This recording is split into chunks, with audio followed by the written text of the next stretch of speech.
Assalamualaikum. Gimana kabarnya anak-anak? Semoga sehat selalu ya.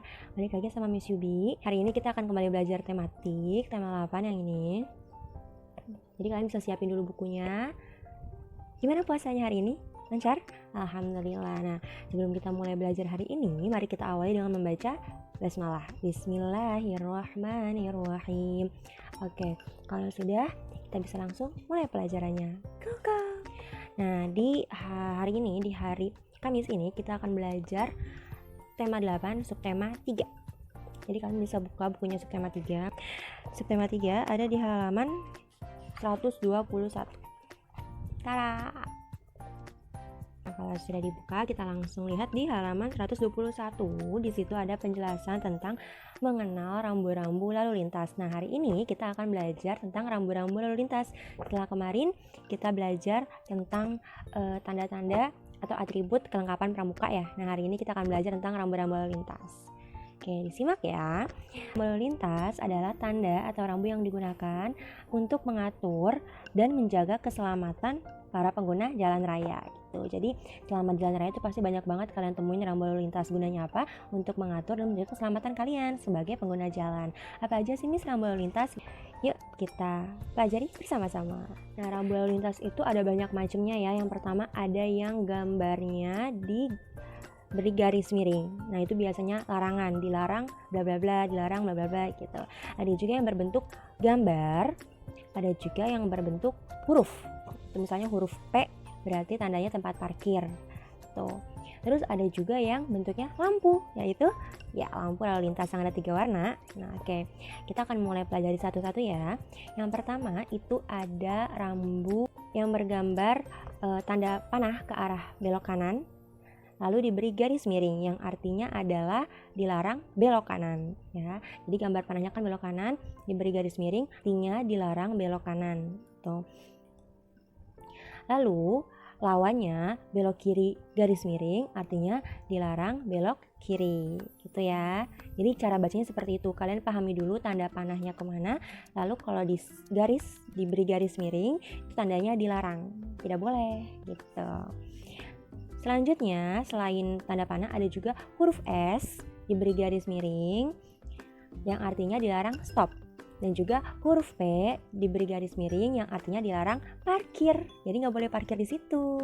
Selanjutnya ada rambu lalu lintas yang bertuliskan huruf P, artinya adalah tempat parkir atau kendaraan boleh parkir di sebelah situ. Gitu.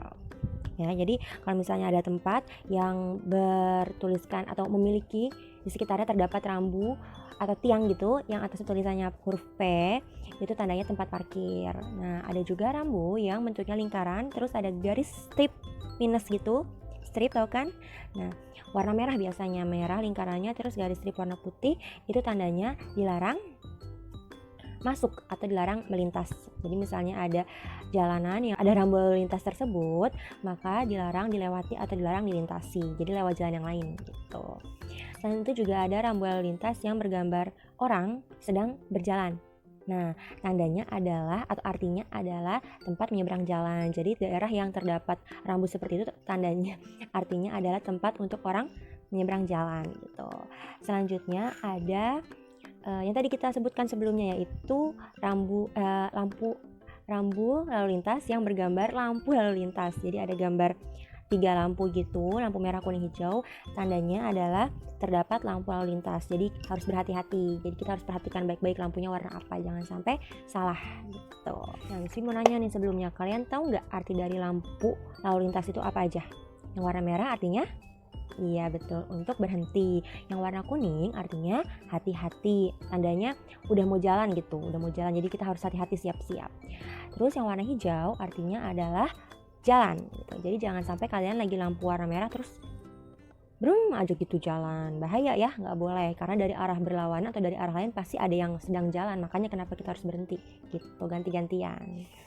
Nah, selain rambu-rambu yang kita sebutkan tadi, ada juga beberapa rambu-rambu lain. Di antaranya adalah yang bergambar biasanya bentuknya persegi tapi agak miring dikit rambunya, warna kuning dan bergambar mobil sedang menanjak. Nah, tandanya di depan sana akan ada tanjakan gitu. Jadi kita harus siap-siap. Kebalikannya, kalau ada gambar mobil dengan kondisi menurun, sedang menurun, tandanya di depan sana nanti akan ada turunan. Jadi kita harus siap-siap, kita harus hati-hati.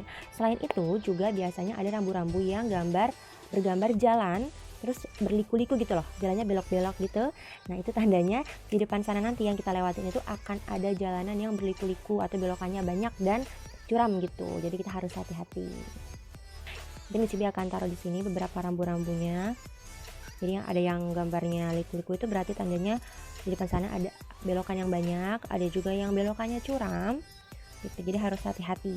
Ada juga beberapa daerah biasanya dilewati waktu pulang kampung nih, di mana ada rambu yang artinya awas ada longsor, tandanya daerah situ rawan atau baru saja terjadi longsor. Jadi harus hati-hati lewat situ gitu. Ada lagi nih rambu-rambu lain, misalnya seperti yang di gambar ini. Ada gambar sendok sama garpu. Itu tandanya adalah rumah makan gitu. Jadi di daerah situ ada rumah makan. Mungkin yang mau istirahat waktu mudik bisa tuh mampir ketika melihat rambu-rambu yang bergambar sendok sama garpu begini. Nah, ada beberapa rambu yang mungkin kalian jarang lihat, tapi Michibi pernah lihat rambu ini di jalan gitu. Yaitu rambu jalur khusus sepeda. Jadi ketika ada rambu seperti ini, tandanya jalur tersebut merupakan jalur khusus sepeda. Artinya kendaraan sepeda motor ataupun mobil tidak boleh lewat gitu. Cukup sepeda aja. Ada juga rambu yang bergambar sepeda tapi diberi garis miring, tandanya sepeda dilarang masuk gitu. Selain itu juga ada tanda panah ada sebuah rambu yang terdiri dari 2 tanda panah. Nah, lalu diberi tanda garis miring gitu, artinya dilarang mendahului. Jadi nggak boleh saling mendahulu gitu antara kendaraan satu dengan kendaraan yang lain gitu. Nah, tadi kan kita udah belajar ini ya rambu-rambu yang dilarang belok kanan, dilarang belok kiri. Nah, sekarang ada rambu yang tandanya belok kanan, belok kiri seperti ini. Jadi dia cuma gambar tanda panah. Kalau belok kanan berarti belok kanan, kalau belok kiri berarti belok kiri. Selain itu, tadi kan kita udah menyebutkan banyak banget rambu-rambu ya. Ada juga rambu-rambu lain yang menunjukkan lokasi seperti tadi rumah makan. Nah, selain rumah makan tuh ada lagi, yaitu seperti contohnya rambu-rambu yang bergambar seperti ini, artinya petunjuk bahwa adanya tempat wisata.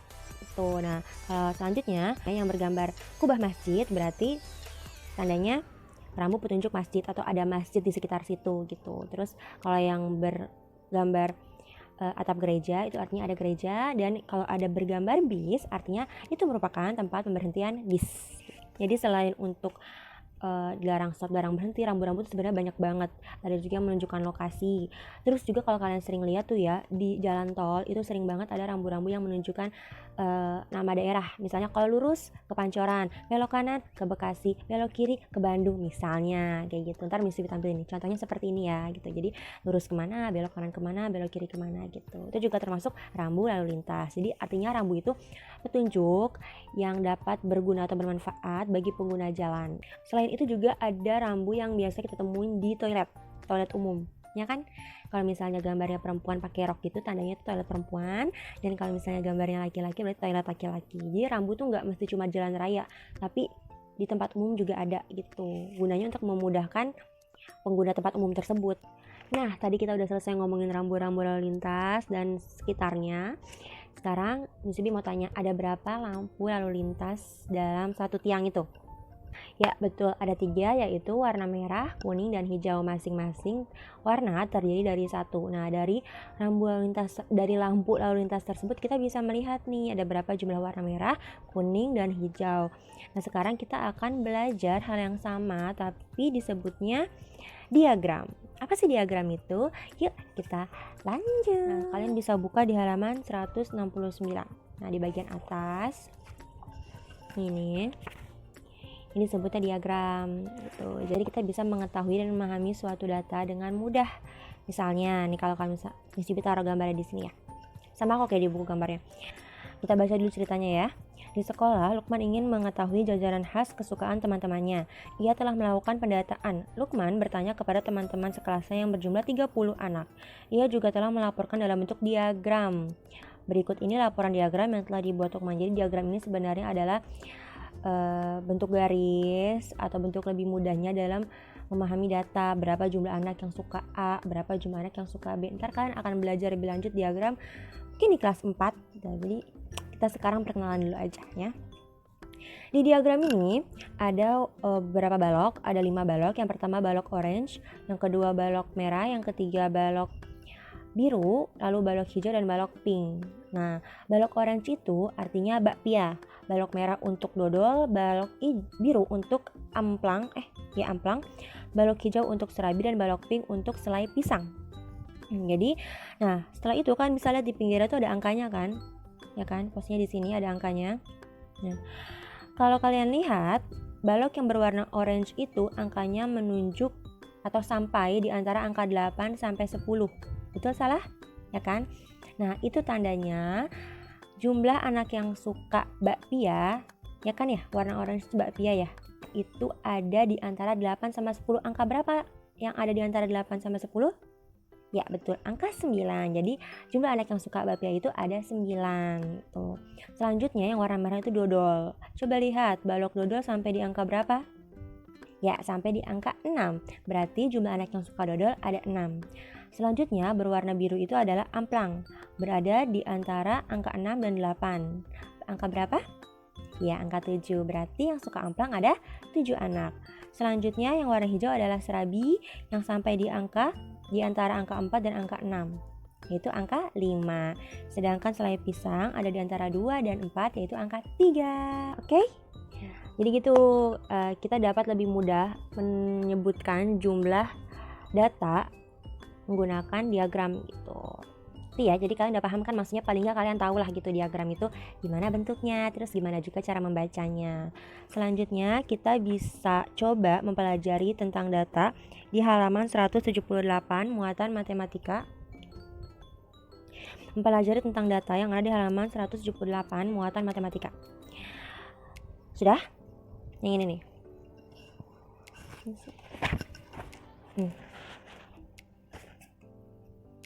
Sudah? Oke, kita baca soalnya bareng-bareng ya. Berikut ini data untuk soal nomor 11 sampai 15. Oh, berarti cerita ini jawaban nomor 11 sampai 15 ada dalam cerita ini. Kita baca bareng-bareng. Berikut ini adalah data pekerjaan orang tua siswa kelas 1 sampai kelas 6 di sebuah SD. Petani 25 orang, nelayan 15 orang, penjahit 8 orang, wirausaha 13 orang, pedagang 12 orang, tentara 6 orang, polisi 2 orang, guru 6 orang, dan karyawan swasta 15 orang. Jumlah siswa pada SD yang diteliti ada berapa? Nomor 11, itu pertanyaan nomor 11 adalah jumlah siswa pada SD yang diteliti ada. Kalian bisa lihat di ceritanya. Berikut ini adalah data pekerjaan orang tua siswa kelas 1 sampai kelas 6 di sebuah SD. Nah, di situ disebutkan ada petani 25 orang, nah disebutkan semuanya ya, kan tadi. Pertanyaannya adalah jumlah siswa pada SD yang diteliti ada. Berarti cara mencarinya adalah kalian dapat menjumlahkan seluruh jumlah orang tua. Tadi petani kan 25, ditambah sama nelayan 15, ditambah penjahit 8, ditambah wirausaha 13, ditambah pedagang 12, ditambah tentara 6, ditambah polisi 2, ditambah guru 6, dan ditambah karyawan swasta 15, maka jumlahnya adalah, ya silakan dihitung karena jumlah orang tua pasti sama dengan jumlah siswanya. Jadi nomor 11, 12, 13, 14, 15 itu bisa kalian cari jawabannya dari cerita tersebut. Oke, nah itu merupakan tugas kalian. Jadi untuk tugas kali ini kalian dapat mengerjakan latihan akhir subtema 3 muatan bahasa Indonesia yang ada di halaman 178 dan juga muatan matematika. Kerjakannya di mana? Kerjakan saja di buku paket. Ya. Itu aja. Itu aja untuk materi dan tugas hari ini. Terima kasih banyak karena udah nonton videonya sampai selesai. Makasih juga karena udah semangat belajar hari ini. Semangat puasanya. Jangan lupa terus isi Ramadan kali ini dengan penuh kebaikan dan juga ibadah yang banyak gitu, karena kita nggak tahu kapan lagi kita bisa bertemu bulan Ramadan gitu. Dan juga jangan lupa diisi buku Ramadannya. Terima kasih semuanya. Alhamdulillah. Assalamualaikum warahmatullahi wabarakatuh. Bye bye.